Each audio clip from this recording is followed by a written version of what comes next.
Allah kalau sudah mau mengijabahi doa dan permohonan hambanya ini, caranya luar biasa indahnya. Sering kita dengar kisahnya Imam Ahmad ibnu Hanbal.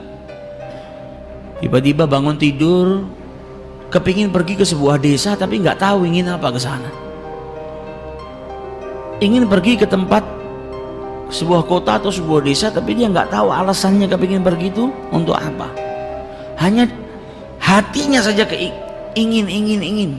Sampai akhirnya beliau berangkat pergi ke desa tersebut. Karena nggak ada tujuan sampai di desa tersebut, dia bingung mau apa. Akhirnya beliau sholat di masjid. Selesai panggil, sini kau orang asing ya. Iya. Nggak punya tempat tinggal, nggak ada. Kalau kau mau berkenan, kau bisa istirahat di tokoku ini. Tapi ya sederhana, nggak ada tempat tidur yang mewah. Dibilang nggak apa-apa, alhamdulillah, asalkan saya dapat tempat tinggal. Kemudian Imam Ahmad ibnu Hanbal ngelihat orang itu sedang mengadon rotinya, sedang bikin roti sambil beristighfar kepada Allah, membaca zikir kepada Allah Subhanahu wa taala. Kata Imam Ahmad ibnu Hanbal, ajib, ini orang bikin roti sama baca-baca, sama berzikir.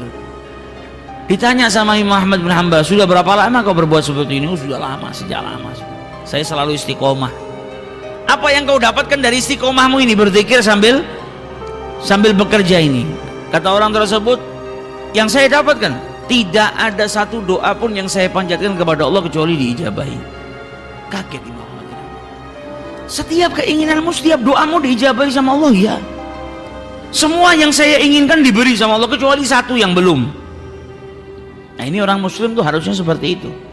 Jangan mengatakan doanya nggak diijabahi, tapi belum diijabahi. Karena Allah bilang apa? Ud'uni astajibu lakum. Kalau nggak baik sama Allah diganti.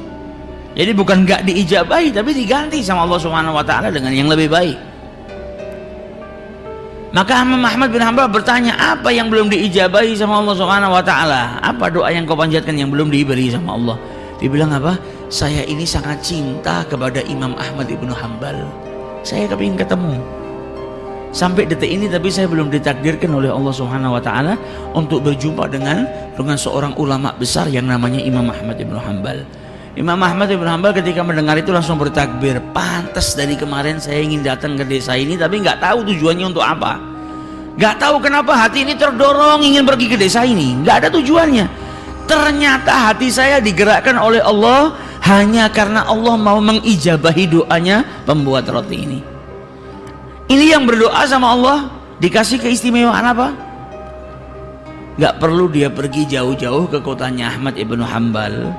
Gak perlu dia bersusah payah untuk berjumpa dengan Imam Ahmad ibnu Hanbal. Kalau sudah doa seseorang diijabahi sama Allah, Allah punya cara yang istimewa. Imam Ahmad ibnu Hanbalnya dikirim ke tokonya, ketemu nggak pakai susah. Nah, ini doa kalau sudah kita panjatkan diijabahi sama Allah istimewa. Bahkan beberapa tahun yang lalu ada kisah yang luar biasa, mirip seperti kisahnya Imam Ahmad ibnu Hanbal, yaitu seorang dokter di negara Syria, di negara Syam, namanya Dr. Hisham. Dr. Hisham ini dokter yang ahli di bidang tulang atau saraf. Jadi dia paling istimewa di Jazirah Arab. Setiap orang datang dari luar negeri untuk berobat sama si Dr. Hisham ini. Sampai pada suatu saat Dr. Hisham ini mendapatkan undangan seminar tentang ilmu yang dia dalami. Naik pesawat baru terbang beberapa waktu, ada gangguan cuaca yang buruk mengharuskan pesawat itu turun di bandara terdekat. Maka akhirnya dengan terpaksa pesawat itu mendarat di bandara terdekat. Dia tanya sama yang jaga bandara, ini kapan kira-kira pesawat ini bisa diterbangkan lagi? Oh, mungkin bisa makan waktu 9-10 jam, bisa sampai 12 jam. Karena cuaca buruk dan ini bukan bandara komersil yang di situ banyak pesawat mundar-mandir. Rumah yang sudah jelek, sudah rapuh. Dia berhenti, dia ketok pintu rumah tersebut, yang buka nenek tua. Wanita yang sudah lanjut usia. Ditanya sama Dr. Hisham, apakah kau punya telepon di sini? Saya ingin mengabari tempat saya yang saya tuju itu karena saya saat ini tidak bisa melanjutkan perjalanan. Kata nenek tadi, saya nggak punya telepon, saya ini orang miskin, nggak punya apa-apa. Saya hanya punya teh dan sedikit makanan, kalau kau mau silahkan masuk. Saya berikan teh dan sedikit makanan untuk menghangatkan dirimu. Maka masuk Dr. Hisham, duduk, minum teh, dikasih makanan. Nenek tadi kembali ke kursinya. Kemudian di kursinya dia berzikir kepada Allah, berdoa kepada Allah Subhanahu wa taala. Dilihat sama Dr. Hisham, luar biasa ini nenek. Di malam hari dia duduk, dia berdoa kepada Allah.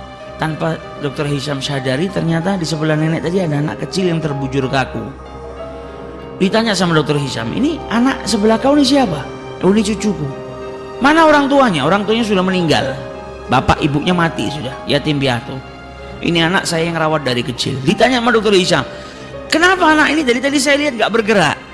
Maka dijawab oleh nenek tadi, ya anak saya punya kelainan, ada penyakit di tulangnya atau di sarafnya yang menjadikan sekujur tubuhnya nggak bisa bergerak. Dan kata orang-orang di sini nggak ada yang bisa menyembuhkan penyakit anak saya kecuali dokter terkenal namanya Dokter Hisham, ada di negara Syam.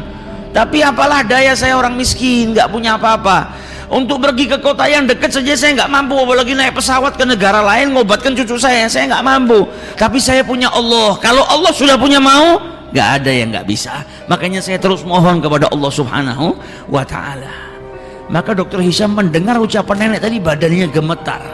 Ya Allah, ternyata pesawat gak bisa melanjutkan perjalanan, turun di bandara darurat. Saya naik mobil pun gak bisa melanjutkan perjalanan, diberhentikan sama Allah di rumah nenek tua ini. Ternyata semua kejadian ini hanya untuk mengabulkan doa nenek tua ini yang tidak pernah berputus asa memohon kepada Allah Subhanahu wa ta'ala. Jadi semua yang saya lakukan ini ternyata hanya cara Allah untuk mengabulkan doa si nenek tadi. Nah, ini istimewanya orang kalau sudah doa, gak perlu mikirkan caranya kita orang.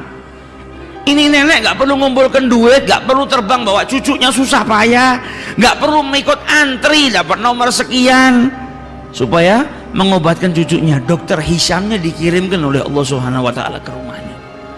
Maka dari itu jangan putus asa. Kalau kepingin berangkat haji, jangan matematika.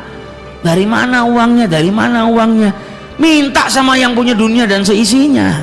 Kalau Allah sudah mau menakdirkan kita, ngundang kita, nggak ada yang mustahil. Akan dikirimkan rezeki oleh Allah Subhanahu wa ta'ala ke rumah kita, dan kita pun bisa berangkat menunaikan ibadah haji. Ini yang perlu kita berbanyak. Datang bulan Dzul Hijjah, kita lihat banyak orang-orang yang berangkat haji. Kita mohon ya Rabb, sebagaimana engkau peringan, sebagaimana engkau mudahkan mereka berangkat ke rumahmu, ke Baitullahil Haram, maka aku pun memohon dengan permohonan yang sama. Mudahkan langkah ini untuk bisa sampai ke sana, mudahkan langkah ini untuk bisa berziarah ke Baitullahil Haram, untuk bisa berziarah ke makam Rasulullah SAW. Kita doa, kita usaha, selebihnya serahkan kepada Allah Subhanahu wa ta'ala.